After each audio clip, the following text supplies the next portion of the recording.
শুনতে অবাক লাগলেও নারকেল বা বাদাম শুধু আমাদেরই প্রিয় খাবার নয়, শিম্পাঞ্জিরাও এর দারুণ ভক্ত। কিন্তু এদের এই খাওয়ার ধরন দেখলে আপনি অবাক হয়ে যাবেন। দেখে মনে হবে যেন কোনো দক্ষ শেফ নিজের পছন্দের খাবার তৈরি করছে। শিম্পাঞ্জিরা কোনো খাবার খাওয়ার আগে বেশ খুঁতখুঁতে। তারা বাদাম বা ফলটি নিয়ে সোজা চলে যায় ছোট ঝর্ণার ধারে। পানিতে খুব ভালো করে ধুয়ে নেয় যেন এক ফোঁটাও ময়লা না থাকে। এরপর ধীরে ধীরে মুখে নিয়ে চিবোতে থাকে। কিন্তু মজার বিষয় হলো ওরা খোসাটা খেয়ে ফেলে না, শুধু ভেতরের রসটুকু চুষে খায়। যখন রস শেষ হয়ে যায় তখন সেই খোসাটুকু আবার পানিতে ধুয়ে নিয়ে পুনরায় চিবোতে থাকে, একেবারেই আমাদের মতো। এমনকি মাঝে মাঝে ওদের এই খাবারের দারুণ স্বাদে অদ্ভুত খুশির ডাকও শোনা যায়।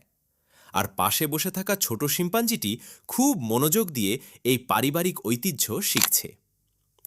কিন্তু নারকেল বা ফল কি আর সবসময় পেটে ধরে? পেট ভরার জন্য শিম্পাঞ্জিদের চাই আসল সবজি ও মাংস। এদের লক্ষ্য হল উঁচু গাছে থাকা চটপটে লেজওয়ালা বাদর। এই শিকার কিন্তু মোটেও সহজ নয়। বাদররা যেমন ক্ষিপ্র, তেমনি ওস্তাদ গাছের মগডালে লাফালাফি করতে।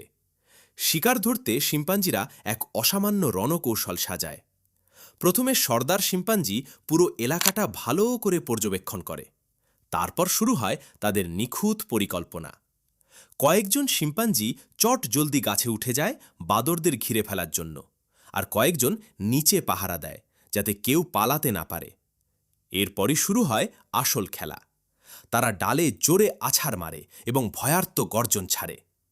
বাদরদের মধ্যে তৈরি হয় প্রচণ্ড আতঙ্ক, আর ঠিক সেই সুযোগেই ওত পেতে থাকা শিকারী শিম্পাঞ্জিরা তাদের জাপটে ধরে। শিকারের পর চলে ভোজের পালা।